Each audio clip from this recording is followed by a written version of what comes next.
आज का जो मेरा टॉपिक है वो मेरे दिल के बहुत ज़्यादा करीब है। हम बच्चों की फिजिकल हेल्थ पे बहुत ज़्यादा ध्यान देते हैं। लाइक बच्चा फ्रूट्स खाया, वेजिटेबल्स खाया, बच्चे ने क्या खाया क्या नहीं खाया, बच्चा कितना एक्टिव है, बच्चा कितना भाग रहा है, मतलब ये सारी चीज़ों पे हम बहुत ज़्यादा ध्यान देते हैं। बट कभी कभार है ना, एक चीज़ पे हम बहुत ज़्यादा भूल जाते हैं ध्यान देना, वो है बच्चों की इमोशनल हैबिट्स और इमोशनल हेल्थ पे।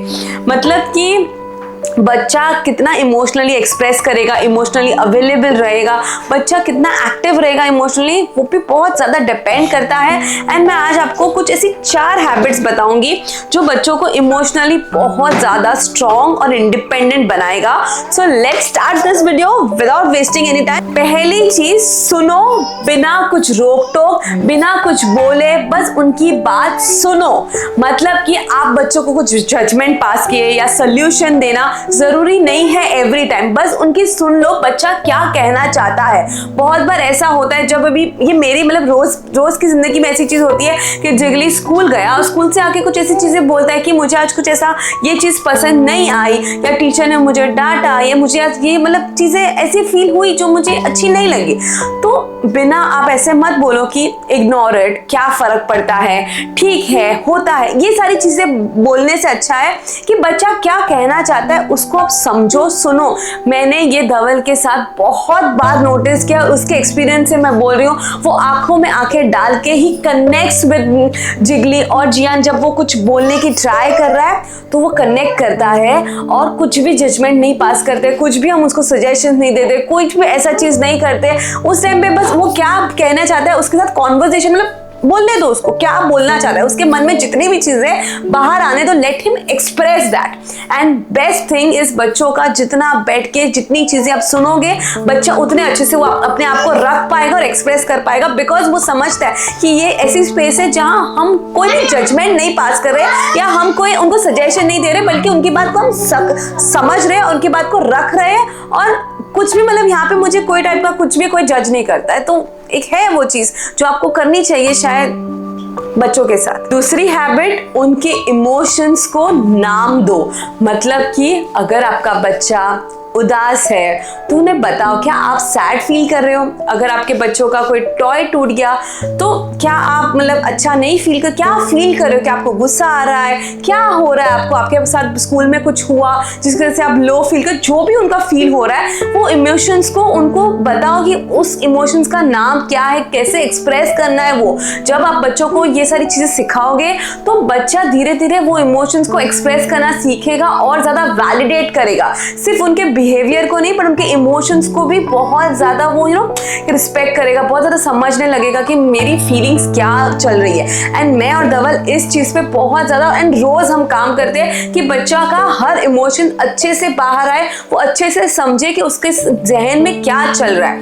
एक टैगलाइन बोलूंगी मेरे दिमाग में बहुत ज्यादा फिट है, name it till you time it. मतलब कि आप इमोशंस को प्लीज रोज इस पे वर्क करो कि बच्चा जो भी फील कर रहा है वो अपने सामने रखना सीखे, जैसा भी फील कर रहा है, गुस्सा, हंसी, उदासी, रोना। जितना बॉयज के लिए तो ये बहुत ज़्यादा ज़रूरी है कि यंग एज में बच्चों के इमोशंस बहुत अच्छे से हम वैलिडेट करें और उन्हें सिखाएं कि वो क्या फील करें। नहीं तो बहुत ज़्यादा अपने में रहने वाले, सहमने वाले बच्चे बन जाते हैं। तो जितना ये एक्सप्रेस करेंगे अपने आप को, वो उतना अच्छे से प्रेजेंट कर पाएंगे अपने आप को। Habit 3 is very important, it is खुद को समेट के उनके सामने रखना।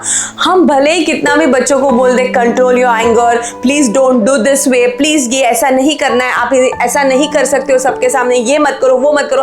बट आप जितना भी बोल लो, you are also not perfect, neither I am perfect, neither मतलब कोई भी परफेक्ट नहीं है। मुझे भी गुस्सा आता है, मुझे भी फ्रस्ट्रेशन होता है, मुझे भी ऐसी सारी चीजें फील होती है जो बहुत ज्यादा नहीं करनी चाहिए। बट मैं आपको एक बात बोलूं, बच्चा सिर्फ सुन के नहीं सीखता है, इनफैक्ट सुन के वो कुछ नहीं सीखता है, बच्चा जो भी है वो देख के सीखता है ना। जब भी मुझे अब गुस्सा आता है ना, मैं एक ही चीज करती हूँ, पास्ट 2 years से I am doing the same thing is, मैं जिगली को बोलती हूँ कि mamma needs 5 minutes break, can you give that. Mamma को भी बहुत ज्यादा गुस्सा आ रहा है या मम्मा को बहुत ज्यादा लो फील हो रहा है, रोने का मन कर रहा है एंड मुझे बस एक ब्रेक चाहिए, मैं थोड़ी देर के बाद आके तुझसे कनेक्ट करूंगी, तुझसे बात करूंगी, so give me that break. And simply वो चीज वो रोज ये साइकिल ऑब्जर्व कर रहा है। तो उससे क्या हुआ कि वो अपने आप को संभालना सीख रहा है इनडायरेक्टली। मतलब कि अब जब जिगली इज 5 years वो अपने आप को संभाल सकता है। जब भी उसको गुस्सा आता है या वो बहुत ज्यादा कट्टी फेस में चला जाता है कि मेरे को बात नहीं करना है, तो कोई अच्छा नहीं लगा, तो वो क्या करता है, मम्मा आई नीड 5 मिनट्स ब्रेक, अभी मुझे किससे भी बात नहीं करना है, please give me that time. And उसके बाद वापस से आके वो मेरे से बात करेगा। एंड जियान भी अब वो सारी चीजें ऑब्जर्व कर रहा है, तो धीरे धीरे डाउन द लाइन 2 years में ये भी वो चीज सीखेगा, देखेगा,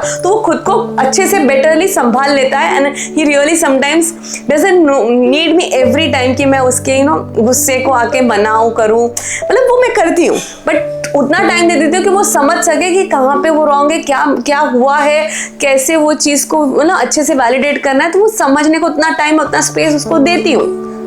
हैबिट 4, और अब ये गौर से सुनना, ये आपको कहीं पे भी देखने या सुनने नहीं मिलेगा, वो है इमोशनल चेक इन।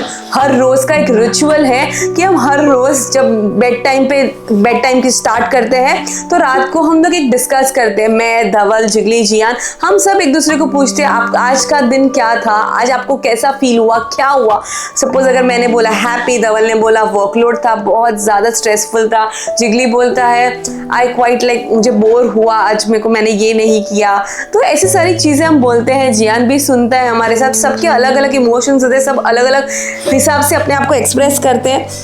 इससे क्या होता है ना, जब बच्चे बड़े होते हैं ना तो उनके पास कोई इमोशनल बैगेज नहीं रहता है एंड बचपन में ही वो बहुत ज्यादा क्लियर होते हैं कि उनका मतलब इमोशनली वो कितने कैसे वो अपने आप को देख रहे हैं या कैसा फील कर रहे हैं, बहुत ज़्यादा क्लियर होते हैं। और ये एक बहुत ज़्यादा इंपॉर्टेंट चीज़ है। जब बड़े होते हैं तो चाइल्डहुड के बहुत सारे बैगेजेस होते हैं जो हमें बड़े होके बहुत ज़्यादा हॉन्ट करते हैं, वो शायद बचपन में ही निकल जाएंगे। इतना अच्छा बेटर उसका बचपन होगा। या एक चीज़ ये मैंने अपने बचपन से सीखी है कि इमोशनल बैगेज मुझे बच्चों में नहीं चाहिए। तो हम ये करते, रोज़ एक हेल्दी बेड टाइम डिस्कशन करते हैं कि हम सबका दिन कैसा थे, हम सब ने क्या किया और कैसे हम स्पेंड किया, एंड इसमें वो बहुत सारा बात करना सीखता है। Yeah mom, this is the end of today's video. Hope you like today's video. If you like it, please do subscribe our channel.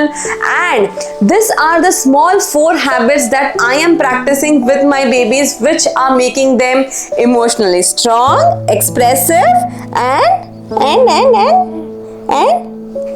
and present. So moms, अगर आपको I don't know, but मैं कोई perfect parent नहीं हूँ, but yeah, I and Dhaval, we try to be more like a present parent for our kids, so we have a healthy childhood for our kids. So hope you like this video and इसमें से आपको कुछ ऐसी चीजें मिली होंगी शायद आपको जो आपको कहीं और देखने ना मिले या सुनने ना मिले, बट ये हम हमारे पेरेंटिंग के रिचुअल्स में बहुत ज्यादा मैंडेटरी कर रहे हैं या मैंडेटरी समझते हैं। तो I share it with you. आपके पास भी ऐसी कोई हैबिट्स है तो प्लीज़ ज़रूर से आप मुझे कमेंट सेक्शन में बताइए, तो I will try to include in my next video if that really is something that is worth sharing, and I would like to have a next video all about that. So see you in the next video. Bye.